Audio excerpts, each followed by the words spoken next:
जय हिंद साथियों। PD classes में आप लोगों का बहुत बहुत स्वागत है। देखिए, यूपीएसआई के लिए लगातार हम लोग हिंदी, पॉलिटी, मैथ आदि के प्रैक्टिस सेट करवा रहे हैं। तो उसी क्रम में हम लोग हिंदी का एक प्रैक्टिस सेट दोबारा लेकर आए हैं। और हिंदी आप देखेंगे यूपीएसआई के एग्जाम के लिए सर्वाधिक वेटेज वाला सब्जेक्ट है। ठीक है, तो थोड़ी सी मेहनत में आप लोगों के हिंदी में अच्छे मार्क्स आ सकते हैं, जो आपके एग्जाम के लिए काफ़ी महत्वपूर्ण साबित रहेंगे। तो इसी क्रम में आगे हम लोग बढ़ते हैं और हिंदी का प्रैक्टिस सेट सॉल्व करते हैं। पहला क्वेश्चन देखेंगे दोस्तों। निम्नलिखित में से कौन सा शब्द घोड़ा का पर्यायवाची नहीं है? और दोस्तों खासकर याद रखेंगे, जो भी ये शब्द है, जो भी ये क्वेश्चन है, तो उसमें थोड़ा नहीं का ध्यान जरूर रखेंगे। यानी कि एग्जाम में आता है तो कई बार हम लोग नहीं देखते ही नहीं है। ठीक है, तो निम्नलिखित में से कौन सा शब्द घोड़ा का पर्यायवाची नहीं है? अर्थात तीन होंगे, यानी कि एक नहीं होगा। तो बाज, तुरंग, हरि, करिबर। तो इसका जो राइट आंसर है दोनों क्या हो जाएगा? ऑप्शन डी वाला। यानी कि अर्थात करिबर जो है वह घोड़ा का पर्यायवाची नहीं, लेकिन बाज है, तुरंग, हरि, ये सब जो है वो घोड़ा के पर्यायवाची हैं। ठीक है, अगला क्वेश्चन देखते हैं। निम्नलिखित में से कौन सा सुमेलित नहीं है? अर्थात चार ऑप्शन दिए हैं, तो यानी कि दो के चारों ऑप्शन में क्या दिए हैं? विलोम दिए हैं। जो कौन सा सुमेलित नहीं है? तो यलोक का परलोक विलोम होता है। उच्च का दोस्तों क्या होगा? निम्न। सगुण का क्या होगा? निर्गुण। गुप्त और रहस्य दोनों क्या हो जाएंगे? एक ही बात हो जाएंगी। तो ऑप्शन डी वाला इसका राइट आंसर रहेगा। तो ऑप्शन डी, गुप्त और रहस्य एक ही बात है, तो ये सुमेलित नहीं है। अगला क्वेश्चन देखें। जिसका तेज समाप्त हो गया हो। क्वेश्चन क्या दिया गया है दोस्तों? जिसका तेज समाप्त हो गया हो के लिए एक शब्द क्या होगा? तो जिसका तेज समाप्त हो गया हो, निस्तेज, तेजस्वी, तेजी या तीव्र। तो जिसका तेज समाप्त हो गया उसको क्या कहते हैं दोस्तों? निस्तेज कहते हैं। तो ऑप्शन ए वाला इसका राइट आंसर हो जाएगा। अगला क्वेश्चन देखते हैं। उसने सोचा होगा, क्या दिया गया? तो उसने सोचा होगा किस प्रकार का वाक्य है? तो विस्मय, विस्मयबोधक, आज्ञावाचक, संदेहवाचक, संकेतवाचक। तो उसने सोचा होगा अर्थात क्या भाव निकल के आ रहा है? संदेहवाचक। यानी सोचा है कि नहीं सोचा तो नहीं पता, तो इसका आंसर क्या हो जाएगा? संदेहवाचक। और दूसरा दोस्तों हम लोग को पता है, वाक्य की अगर हम लोग बात करते हैं तो वाक्य यानी कि सब वाक्य किसको कहते हैं? वाक्य के प्रकार की अगर हम लोग बात करें तो वाक्य कितने प्रकार के दोस्तों होते हैं? तीन प्रकार के। कितने? तीन। तो उसमें अगर आपसे पूछता है रचना के आधार पर, तो तीन प्रकार के वाक्य बताएंगे। पहला क्या है दोस्तों? सरल वाक्य। दूसरा क्या हो जाएगा? मिश्र वाक्य। और तीसरा हो जाएगा संयुक्त वाक्य। क्या हो जाएगा? संयुक्त। तो ध्यान रखेंगे बच्चों, अगर आपसे वाक्य के प्रकार पूछता है किसके? रचना के आधार पर सरल, मिश्र और संयुक्त तीन प्रकार के वाक्य हो जाएंगे। जबकि अर्थ के आधार पर अगर आपसे वाक्य पूछता है तो कितने प्रकार के होते हैं लोगों को? 8 प्रकार के होते हैं। जो ये सामने दिए रखे हैं, चार और होते हैं। तो इसमें हमारा क्या हो जाएगा? संदेहवाचक इसका राइट आंसर हो जाएगा। अगला क्वेश्चन देखते हैं। आग में घी डालना मुहावरे का अर्थ है। अर्थात मुहावरा संबंधी क्वेश्चन है, आसान है। आग में घी डालना क्या होगा? क्रोध को और बढ़ाना, पूजा करना, हवन करना या घर जलाना। इसका जो राइट आंसर दोस्तों हो जाएगा वो क्या हो जाएगा? ऑप्शन ए, क्रोध को और बढ़ाना। वो कहता है क्रोधमय, यानी कि गुस्से में। ठीक है, तो आग में घी डालना था क्रोध को और बढ़ाना। अगला क्वेश्चन देखेंगे, क्वेश्चन नंबर 6। प्रवास करने वाला, प्रवासी, निवासी, विदेशी, स्वामी। तो प्रवास करने वाला दोस्तों क्या हो जाएगा? प्रवासी हो जाएगा। भाई आपसे अगर पूछता है कि प्रवासी दिवस कब मनाते हैं, क्या पूछता है दोस्तों? अगर प्रवासी दिवस मनाता है तो क्या बताएंगे? 9 जनवरी को। कब मनाते हैं? 9 जनवरी को मनाते हैं। तो प्रवास करने वाले के लिए क्या हो जाएगा? प्रवासी हो जाएगा। अगला क्वेश्चन देखते हैं। निम्नलिखित शब्दों में से कौन सा अशुद्ध है? अर्थात बर्तनी संबंधी क्वेश्चन दिया है। तो बर्तनी से देखिए लगातार क्वेश्चन पूछे आते हैं, जो लगातार आपकी प्रैक्टिस से सही होंगे। तो देखें, बर्तनी यथोचित, वात्सल, प्रफुल्लित या वांछनीय। तो इसमें दोस्तों जो है वो क्या हो जाएगा? यथोचित, वात्सल्य, वात्सल्य, प्रफुल्लित। तो इसका जो अशुद्ध है वो क्या है? ये है प्रफुल्लित शब्द हो के ना। इसका जो राइट है वो क्या रहता है दोस्तों? अगर देखते हैं इसको,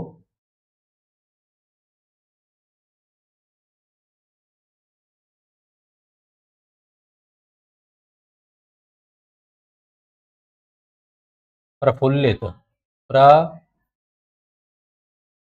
प्रफुल्लित, इसका जो है शुद्ध शब्द जो इसका होगा प्रफुल्लित का, वो प्रफुल्लित होगा। बाकी ये तीनों क्या है दोस्तों, हमारे शुद्ध शब्द है। अगला क्वेश्चन है, जलनिधि किसका शब्द है? जलनिधि जो है वो किस प्रकार का शब्द है? रूढ़ है, यौगिक है, योग रूढ़ है? तो हम लोग देखते हैं दोस्तों, रचना या बनावट के आधार पर शब्द हमारे कितने प्रकार के होते हैं? साथ में 3 प्रकार के, रूढ़, यौगिक और योग रूढ़। तो जलनिधि जो शब्द है दोस्तों कैसा है? यौगिक शब्द है। कैसा शब्द है? यौगिक शब्द है। तो उसमें देखेंगे रूढ़ अर्थात ऐसे शब्द जिनको सार्थक खंडों में नहीं तोड़ा जा सकता। रूढ़ शब्दों की अगर बात करते हैं, ऐसे खंड जिनको सार्थक खंडों में नहीं तोड़ा जा सकता, सार्थक खंडों में नहीं तोड़ा जा सकता, तो वो हमारे कैसे कहलाते हैं दोस्तों? रूढ़ शब्द कहलाते हैं। अर्थात देखेंगे, जैसे लिखा है जल, जैसे लिखा है फल, ठीक है, तो यानी कि ऐसे शब्द जिनको सार्थक खंडों में नहीं तोड़ा जा सकता वो क्या कहलाएंगे? रूढ़। यौगिक अर्थात योग से मिलकर बनने वाले शब्द, जैसे जलनिधि है, जैसे ये लिखा है जल निधि, ठीक है, तो दोनों को सार्थक खंडों में तोड़ा जा सकता है, तो ऐसे शब्द हमारे क्या कहलाते हैं? यौगिक। और तीसरा दोस्तों क्या दिया है? योग रूढ़ शब्द, अर्थात योग से मिलकर बनेंगे लेकिन किसी एक के लिए क्या हो जाएंगे? रूढ़ हो जाएंगे। जैसे देखेंगे दशानन, क्या है? दशानन, तो क्या टूटेगा? दश प्लस आनन अर्थात सिर, तो 10 सिर हैं, जिसके अर्थात जो तीसरा पद निकला है वो क्या निकलेगा? रावण। तो ये ऐसे यानी कि बहुब्री समास के सारे शब्द या योग रूढ़ के जो सारे शब्द होते हैं बहुब्री समास के होते हैं। तो इसका लेकिन जलनिधि किस प्रकार का शब्द है? तो दोस्तों यौगिक है, और ये रूढ़, यौगिक और योग रूढ़, इस प्रकार से शब्द हम लोग पहचानते हैं। अगला देखते हैं, निम्नलिखित में से कौन सा शब्द वर्तनी के आधार पर शुद्ध है? तो चारों में वर्तनी आप देख रहे हैं, अध्ययन, आशीर्वाद, इकाई, अनुकूल। तो हम लोग देखेंगे इसका जो शुद्ध शब्द है वो अनुकूल। अध्ययन की बात करते हैं तो अध्ययन दोस्तों कैसे लिखा जाता है? अध्ययन, अध्ययन। आशीर्वाद कैसे लिखा जाता है? आशीर्वाद, शुद्ध है। इकाई दोस्तों इस प्रकार से लिखा जाता है। तो ये जो है हमारा अनुकूल जो शब्द है, ऑप्शन डी वाला, इन चारों में क्या रहेगा? शुद्ध रहेगा। अगला देखते हैं, अल्पायु का विपरीतार्थक। अल्पायु सब आसान है, अल्पायु का विपरीतार्थक क्या हो जाएगा? दीर्घायु। अल्पायु मतलब कम आयु, दीर्घायु मतलब ज्यादा आयु वाला, तो दीर्घायु इसका क्या हो जाएगा? राइट आंसर हो जाएगा। अगला क्वेश्चन देखते हैं, प्राण का विपरीतार्थक। प्राण अर्थात महाआत्मा, महाप्राण, अल्प प्राण या निष्प्राण, तो ऑप्शन क्या हो जाएगा? ऑप्शन डी वाला, अर्थात प्राण का विपरीतार्थक शब्द दोस्तों क्या हो जाएगा? निष्प्राण, बिना प्राण के। अगला देखते हैं, निम्नलिखित शब्दों में से कौन एक पुर्तगाली भाषा का शब्द है? निम्नलिखित शब्दों में से कौन एक पुर्तगाली भाषा का शब्द है? तो देखेंगे पुर्तगाली भाषा का शब्द पूछा गया है। किस भाषा का? पिस्तौल है, रेल है, चेहरा है, आदमी है। तो जो हमारा 12 में देखेंगे पिस्तौल, रेल, आदमी, इसका जो राइट आंसर दोस्तों क्या हो जाएगा? आदमी जो है वो हमारा कैसा है? पुर्तगाली शब्द है। कैसा शब्द है? पुर्तगाली शब्द है, तो इसका राइट आंसर हो जाएगा। अगला क्वेश्चन देखते हैं, सजाना क्रिया से भाववाचक संज्ञा बनेगी, अर्थात लिखा है सजाना जो शब्द है उससे भाववाचक संज्ञा बनेगी। तो सजा, सजावट, सजावा या सजावटी, तो इससे भाववाचक संज्ञा दोस्तों क्या बनेगी? सजावट जो शब्द है उसमें अगर आपसे संज्ञा पूछी जाती है तो क्या बताएंगे? भाववाचक संज्ञा।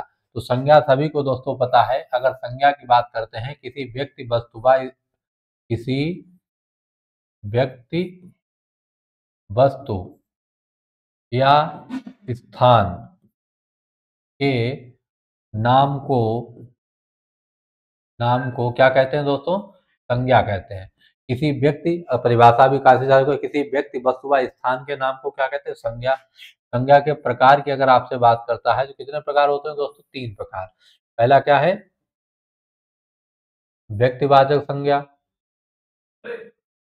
दूसरा जातिवाचक संज्ञा, और तीसरा भाववाचक संज्ञा। तो व्यक्ति, जाति और भाव, ये 3 प्रकार के संज्ञा शब्द हैं। और जातिवाचक संज्ञा की बात करेंगे तो ये 2 प्रकार की होती है। एक हमारा क्या हो जाएगा?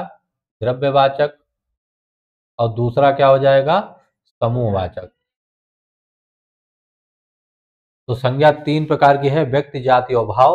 और जातिवाचक संज्ञा 2 प्रकार की है, द्रव्यवाचक और समूहवाचक। तो इसका जो राइट आंसर है वो क्या हो जाएगा, भाववाचक संज्ञा अर्थात सजावट, अर्थात दोस्ती, दुश्मनी, बुढ़ापा, सजावट, ये हमारे जो कहते हैं शब्द हैं संज्ञा शब्द है, यानी कि भाववाचक।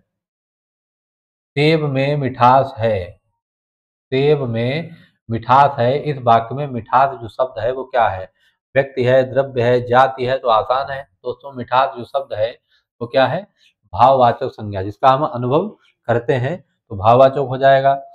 अगला देखते हैं, दो या दो से अधिक, दो या दो से अधिक वस्तुओं या भावों के गुण, भाव आदि के मिलान या तुलना करने वाले विशेषण को क्या कहते हैं।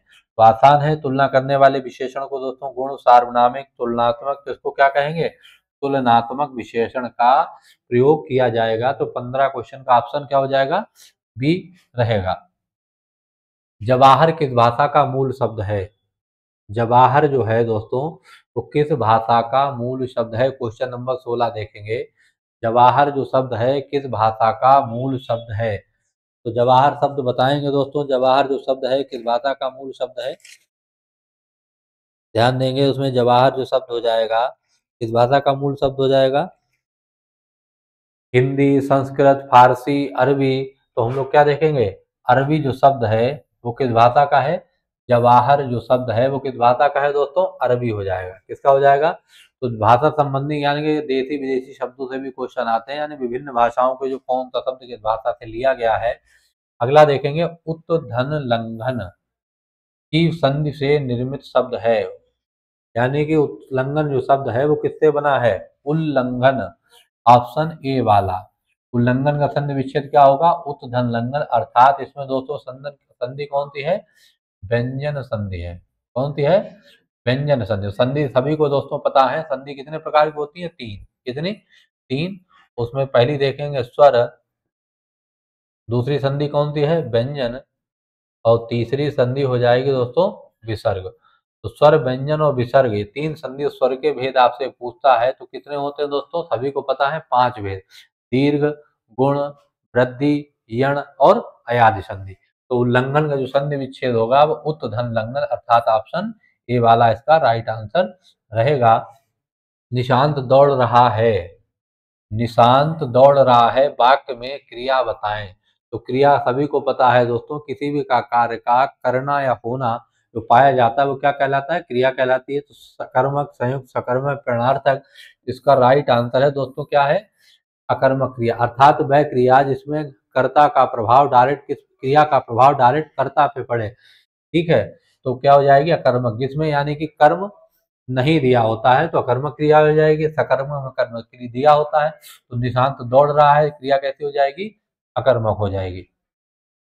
अगला देखते हैं, क्वेश्चन नंबर 19, हिमालय से गंगा निकलती है, हिमालय से गंगा निकलती है, इस वाक्य में कारक बताएं। तो कर्ण, संबंध, अपादान, अधिकरण। तो देखेंगे इसका क्या हो जाएगा, अपादान कारक, अर्थात अपादान कारक का विभक्ति चिन्ह क्या है, से। और से का जो भाव हो वो कैसा हो, अलग होने के अर्थ में, कैसा, अलग होने के अर्थ में, अर्थात हिमालय से गंगा निकलती है, हिमालय से गंगा दूर हो रही है, तो यानी जो से जो है वो हमारा क्या है, कारक है, अर्थात से विभक्ति का प्रयोग किसमें होता है, अपादान कारक में, ठीक है, अलग होने।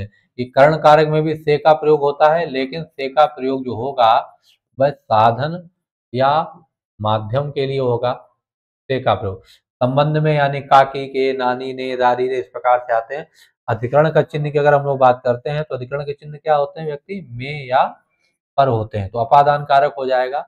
यानी कि जिन वाक्यों में से का प्रयोग अलग होने के अर्थ में दिया होगा तो वहां पे कारक सदैव कौन सा होगा, अपादान कारक रहेगा। तो इसका राइट आंसर अपादान हो जाएगा।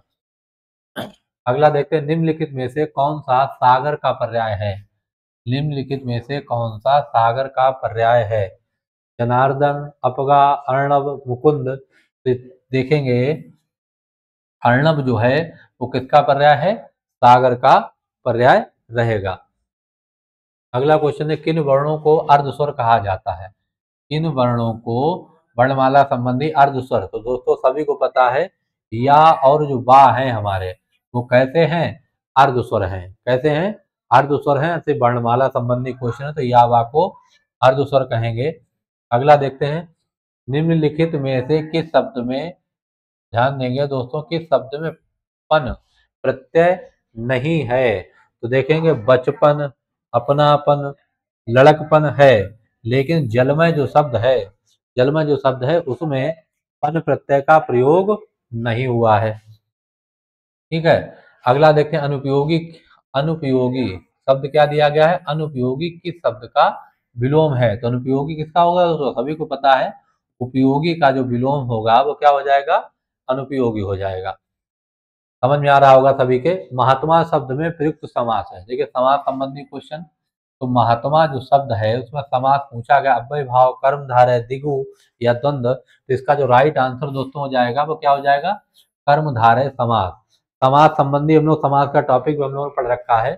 समास का अगर आपसे अर्थ पूछा जाता है तो समास का अर्थ क्या होता है दोस्तों, संक्षेप होता है। क्या होता है, संक्षेप। और समास के प्रकार की अगर हम लोग बात करते हैं तो कितने प्रकार के होते हैं, 6। उसमें अव्यय भाव 4 ये दिए गए हैं। पांचवा हमारा देखिए क्या होता है, तत्पुरुष समास, तत्पुरुष समास। और छठा क्या हो जाएगा, बहुब्रीहि समास। अर्थात समास 6 होते हैं, अव्यय भाव, ठीक है, कर्मधारय, दिगु, द्वंद्व, तत्पुरुष और बहुब्रीहि। लेकिन महात्मा जो शब्द, उसका राइट आंसर क्या है, कर्मधारय। तो कर्मधारय समास की देखो हम लोग बात करते हैं तो जिस समास में एक पद विशेषण तथा दूसरा पद दोस्तों क्या होना चाहिए, विशेष होना चाहिए। तो महात्मा को अगर हम लोग एक्सप्लेन करेंगे तो क्या बनेगा, महान है जो आत्मा, महान है जो आत्मा। तो आत्मा दोस्तों क्या हो जाएगी, विशेष से हो जाएगी, और महान दोस्तों क्या हो जाएगा, विशेषण हो जाएगा। तो आत्मा की विशेषता है कि वह महान है। तो जहां पे एक पद विशेषण और विशेष होगा तो वहां पे समास सदैव कौन सा रहेगा, कर्मधारय। अव्यय समास में यानी कि प्रथम पद उपसर्ग होता है। प्रथम पद क्या होता है, उपसर्ग एवं प्रथम पद की प्रधानता होती है। द्विगु समास क्या है, प्रथम पद संख्यावाची होता है दोस्तों, क्या होता है, संख्यावाची। और द्वंद्व समास में दोनों पद प्रधान होते हैं। दोनों पद दोस्तों क्या होते हैं, दोनों पद प्रधान होते हैं किस समास में, द्वंद्व समास में। ठीक है। तो महात्मा जो समझ में आ गया, कर्मधारय अर्थात जिस समास में एक पद विशेषण दिया हो, दूसरा विशेष्य दिया गया हो, ठीक है, तो क्या हो जाएगा, कर्मधारय हो जाएगा। अगला क्वेश्चन देखते हैं, गंगा जल किस समास का उदाहरण है। शब्द क्या दोस्तों दिया है, गंगा जल। तो कैसे ये शब्द, शब्द कैसे टूटेगा, ये गंगा का जल शब्द का विग्रह करें, जो का है ये हमारा क्या है, कारक चिन्ह है। क्या है, कारक चिन्ह है। ठीक है, कारक चिन्ह हो जाएगा।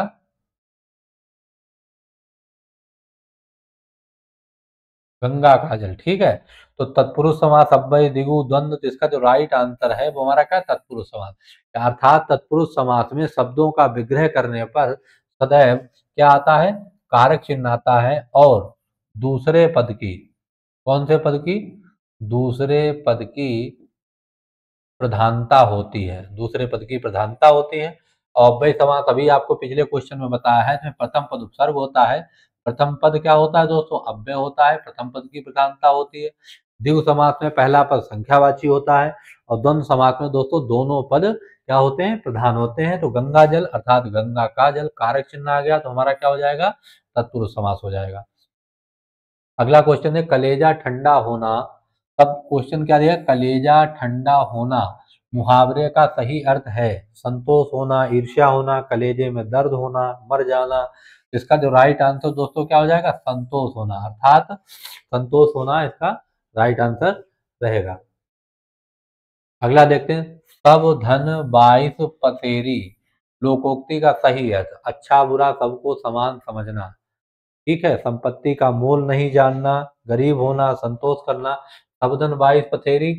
ठीक है, तो ऑप्शन ए वाला अच्छा बुरा जो भी है क्या करना, सबको समान समझना, अर्थात सम स्थिति में रहना। अच्छा है या बुरा है, क्वेश्चन संख्या देखेंगे 28, 29, 30 के लिए दिशा निर्देश है। निम्नलिखित प्रत्येक वाक्य में नीचे 4 विकल्प दिए गए हैं, उनमें से कोई एक विकल्प उक्त वाक्य का शुद्ध रूप है। अर्थात इन चारों में क्या है, एक वाक्य हमारा क्या है, शुद्ध है, बाकी तीनों शुद्ध है। तो शुद्ध वाक्य को क्या करना है, आपको देखना है। रेखा सुंदर गुणों से युक्त है, सुंदर गुणों से युक्त है। तो इसमें देखेंगे रेखा सुंदरतम गुणों से युक्त है, रेखा अच्छे गुणों से युक्त है। जिसका जो राइट आंसर है बी वाला, रेखा अच्छे गुणों से क्या है, युक्त है, इसका शुद्ध वाक्य रूप होगा। अगला देखते हैं दोस्तों, वे प्रतिदिन आपस में परस्पर झगड़ते हैं। इसका राइट आंसर है वो क्या होगा, वे प्रतिदिन परस्पर आपस में, वे प्रतिदिन आपस में परस्पर झगड़ते हैं, वे प्रतिदिन परस्पर झगड़ते हैं। ठीक है, तो इसका राइट आंसर दोस्तों क्या हो जाएगा, ए वाला, वे प्रतिदिन परस्पर झगड़ते हैं। ठीक है, इसका राइट आंसर हो जाएगा। अगला देखेंगे, मधु ने मिठासता से भरी गीत गाया। तो क्या हो जाएगा, मधु ने मिठास भरा गीत गाया। इसका भी आंसर क्या हो जाएगा दोस्तों, ए वाला हो जाएगा, शुद्ध रूप इसका रहेगा। अगला देखते हैं, अनामिका किसका काव्य संग्रह है। तो अनामिका किसका है, निराला, पंत महादेवी वर्मा प्रसाद। तो सूर्यकांत त्रिपाठी जी की निराला या सूर्यकांत त्रिपाठी जी की हमारी जो रचना है वो कौन सी है, अनामिका है। अनामिका है, परिमल है। आज चित्रलेखा, अगली रचना पूछी गई है, चित्रलेखा किसकी रचना है। तो चित्रलेखा किसकी दोस्तों रचना है, भगवती चरण वर्मा की चित्रलेखा हमारी क्या है, रचना है। अगला क्वेश्चन देखें, 11 वर्ष का समय शीर्षक कहानी की रचना किसने की। तो इसका जो रॉबी राइट आंसर है दोस्तों क्या है, चंद्रधर शर्मा गुलेरी जी का जो है 11 वर्ष का समय शीर्षक कहानी की रचना है वो किसकी है, चंद्रधर चंद्रधर शर्मा गुलेरी। अगला देखते हैं, क्वेश्चन नंबर, शोक विकल सब रोवई रानी। ठीक है, रूपशील बल तेज बखानी, करहि विलाप अनेक प्रकारा, परहि भूमि तल बार बारा। उपरोक्त पंक्ति में कौन सा रस है। तो दोस्तों क्या पूछा गया है, रस।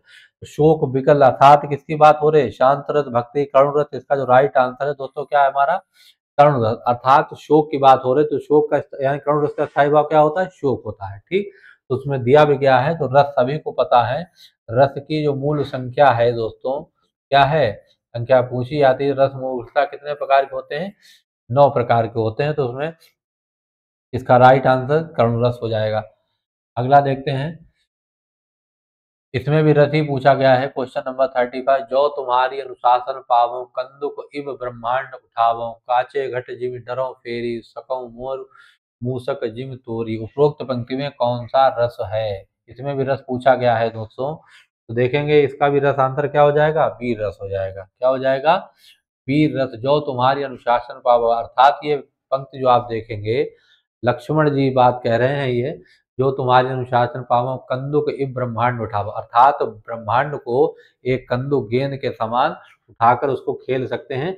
तो ये वीरता का भाव है, किसका भाव है, वीरता का। तो वीर रस हो जाएगा। अगला क्वेश्चन देखते हैं, इनमें से सही वर्तनी वाला कौन सा शब्द है। शुद्ध वर्तनी देखना है, इसमें सर शुद्ध वर्तनी हो जाएगा, क्या हो जाएगा, ऑप्शन जर्जरित। ठीक है, इसका राइट आंसर इन चारों में रहेगा। अगला क्वेश्चन देखते हैं, संघ की भाषा हिंदी एवं लिपि देवनागरी होगी। ये सत्य बात है कि संघ की भाषा क्या है हमारी, हिंदी है, लेकिन लिपि भी हिंदी भाषा क्या है, देवनागरी। यह संविधान की किस धारा में कहा गया। तो अनुच्छेद 343 में, 343 में दोस्तों कहा गया, संघ अर्थात केंद्र की राजभाषा, केंद्र राष्ट्रभाषा कोई भी नहीं है, संघ की राजभाषा। और संघ की राजभाषा दोस्तों सभी को पता है क्या है हमारी, हिंदी। और हिंदी भाषा की अगर आपसे लिपि पूछी जाती है तो लिपि क्या है, देवनागरी। देवनागरी।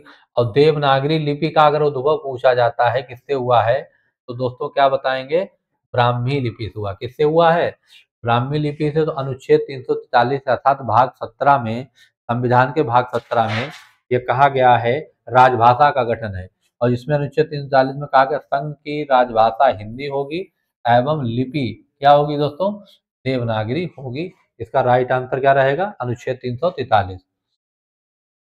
आकाशगंगा का पर्यायवाची है। क्वेश्चन क्या दिया गया, आकाशगंगा का पर्यायवाची है। मंदाकिनी, सुर नदी, स्वर्ण, स्वर्ग नदी। तो इसके राइट आंसर क्या रहेगा, ये तीनों जो हैं क्या है, हमारे आकाशगंगा के पर्यायवाची हैं। अगला क्वेश्चन, धन को व्यर्थ खर्च करने वाला। वाक्यांशों के लिए एक शब्द है, क्या दिया गया, धन को व्यर्थ ही खर्च करने वाला क्या कहेंगे, व्ययी, धनिक, मितव्ययी। इसका जो राइट आंसर हो जाएगा वो क्या हो जाएगा, अपव्ययी। अर्थात धन को अनावश्यक खर्च करने वाले क्या क्या प्रयोग करेंगे, अपव्ययी प्रयोग करेंगे। अगला क्वेश्चन देखते हैं, जिसके हस्ताक्षर नीचे अंकित हैं। क्या है, जिसके हस्ताक्षर नीचे अंकित हैं, उसके लिए एक शब्द, अधो हस्ताक्षर, हस्ताक्षरित, अधो हस्ताक्षर कर्ता, अनुमोदन। इसका जो राइट आंसर है दोस्तों क्या है, अधो हस्ताक्षर कर्ता इसका राइट आंसर रहेगा। तो ये देखिए कि क्वेश्चन सभी को समझ में आएंगे। किसी क्वेश्चन में आप लोगों को कोई प्रॉब्लम होती है तो आप लोग कमेंट करके बताएंगे। नेक्स्ट वीडियो में हम लोग कुछ महत्वपूर्ण क्वेश्चनों के साथ फिर से मिलेंगे। तब तक के लिए साथियों, धन्यवाद।